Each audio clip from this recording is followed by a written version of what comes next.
tuba. Ini adalah kenyataan yang keterlaluan, tidak bisa kita setujui.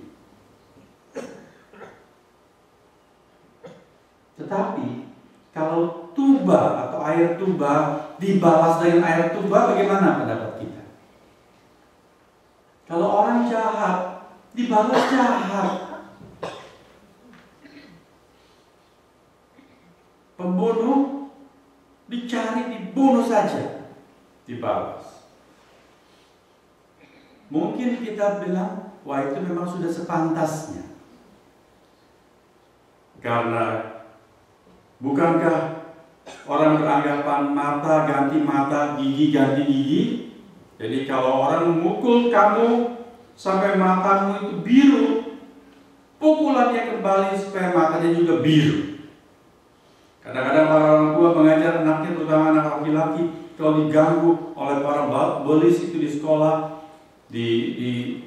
dijahati, dicurangi, orang tuanya bilang, kenapa kamu balas? Terutama kalau di Asia. Kalau di sini nggak boleh, karena dari preschool anak-anak sudah diajar mengungkap perasaan tidak boleh dengan tangan, harus dengan kata-kata. Ungkap kamu nggak suka apa, bilang tidak boleh dengan kekerasan. Tetapi di Asia, di Indonesia, anak diajar martial arts, ajar bela diri untuk apa? Untuk balas kalau diserang. Wajar. Maka itu adalah sesuatu prinsip yang lumrah. Banyak orang menerapkan hal tersebut. Bila tuba kau berikan, ku balas juga dengan air tuba yang seimbang. Tetapi air tuba dibalas dengan susu, ini langka, ini jarang. Betul? Orang berbuat jahat tapi dibalas dengan kebaikan. Itu mengherankan. Mungkin tidak sedikit orang yang berpikir, wah that's impossible, gak mungkin. Bagaimana orang berbuat jahat kok dibalas baik? Ada seorang pasangan keluarga Kristen, pasangan suami istri Kristen, saudara. Anak gadisnya itu kedapatan hilang dan kemudian ketika ditemukan sudah jadi mayat. Mayat yang diperkosa, habis diperkosa dibunuh. Lalu pembunuhnya tertangkap. Pembunuhnya tertangkap, tentunya masuk jail, kemudian diproses dan dia dijatuhi hukuman mati. Apa yang dibuat oleh suami istri tersebut? Mereka mendatangi penjara. Dia berkata, kamu memang dijatuhi vonis, itu adalah proses hukum yang aku tidak terlibat dalamnya. Tetapi kami secara pribadi, atas nama keluarga dan atas nama putri kami yang sudah tewas di tangan kami mengampuni kamu. Wah, saudara-saudara, itu menjadi sensasi di surat kabar, kemudian menjadi kontroversi karena orang-orang tidak setuju dengan sikap keluarga ini. Kenapa penjahat kok diampuni?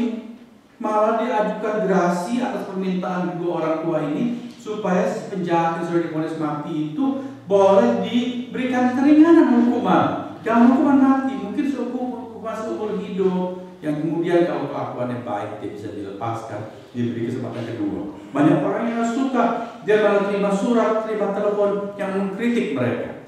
Saudara lihat, tuba dibalas dengan susu, banyak orang tidak setuju. Dan memang sangat sedikit yang bisa melakukan kenyataan itu.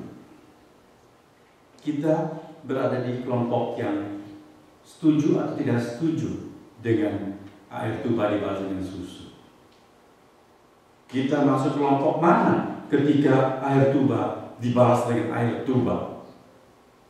Saudara, ini adalah satu kondisi dan konsep yang justru sangat penting sekali.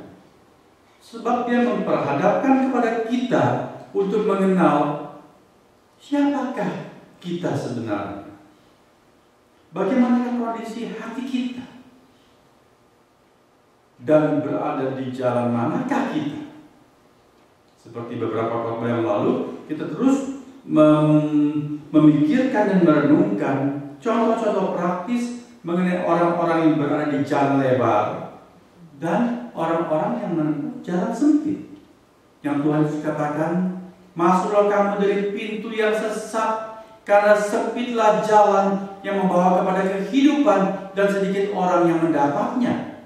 Tetapi lebarlah pintu, luaslah jalan orang-orang yang menuju kepada kebinasaan, dan banyak orang yang menempuhnya. Saudara lihat, yang banyak itu malah seringkali justru itu salah kaprah di dalam pandangan Allah. Yang sedikit itu yang jarang, justru yang Tuhan berkenan dan Tuhan cari.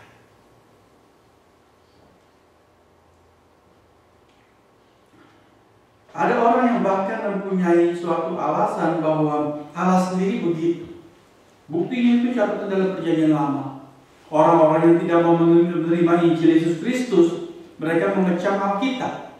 Dan yang mereka soroti adalah kisah-kisah di dalam Perjanjian Lama tentang balas membalas. Bahkan prinsip mata ganti mata, gigi ganti gigi, tentang pembunuhan massal dan sebagainya. Mereka bilang itu sudah menjadi pola umum. Demikian diungkapkan dalam Perjanjian Lama.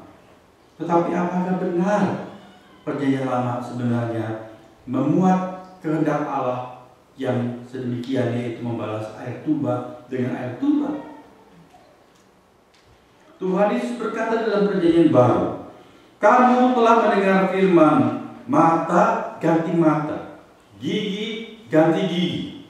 Tetapi aku, Yesus Kristus, berkata kepadamu, janganlah kamu melawan orang yang berbuat jahat kepadamu, melainkan siapapun yang menampar pipi kananmu, berilah juga kepadanya pipi kiri, dan seterusnya. Apa itu maksudnya? Kamu telah mendengar firman, tetapi aku, Yesus, berkata kepadamu. Saudara, perhatikan. Memang ada firman yang mengatakan mata ganti mata, gigi ganti gigi. Itu adalah suatu hukum di dalam Taurat yang mengajar umat supaya jangan main hakim sendiri. Harus pengadilan yang menentukan hukuman bagaimana kepada orang yang melakukan kejahatan. Tetapi mengapa kemudian dikatakan kamu telah mendengar firman, bukan telah membaca firman, telah mendengar? Saudara, ini adalah satu hal yang perlu kita mengerti, bahwa sepanjang perjalanan sejarah orang Yahudi atau Israel, Taurat itu kemudian perintah-perintah Allah kerap disampaikan kepada umat merupakan sesuatu yang bersifat lisan, bukan tulisan. Jadi para imam, para pemimpin agama berkhotbah di dalam kebaktian-kebaktian, mengajarkan umat, menguraikan firman Tuhan. Nah, waktu mereka menguraikan firman Tuhan, yang mereka katakan adalah firman Tuhan, ternyata sebetulnya yang mereka sampaikan adalah tafsiran mereka atas firman, bukan yang dimaksud oleh firman pada dasar.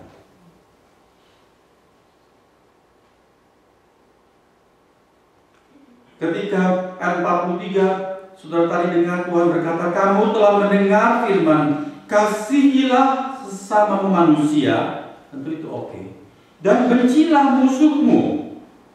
Saudara, di mana kita bisa menemukan dalam Perjanjian Lama ada firman Allah tertulis yang mengatakan, kasihilah sesama manusia dan bencilah musuhmu? Tidak ada. Dari mana tradisi lisan disampaikan turun-temurun, diajarkan kepada umat, kasihilah sesama manusia dan bencilah musuhmu? Itu adalah firman dalam kitab Imamat pasal 19 ayat 18. Tolong ditayangkan, saudara-saudara. Mari kita baca bersama-sama Imamat 19 ayat 18 sambil perhatikan baik-baik. Kita baca bersama-sama. Janganlah engkau menuntut balas, dan janganlah menaruh dendam terhadap orang-orang sebangsamu, melainkan kasihilah sesamamu seperti dirimu sendiri. Akulah Tuhan yang berfirman, maksudnya. Ya, ada nggak perkataan di dalam firman ini melainkan bencilah musuhmu? Ada? Enggak ada.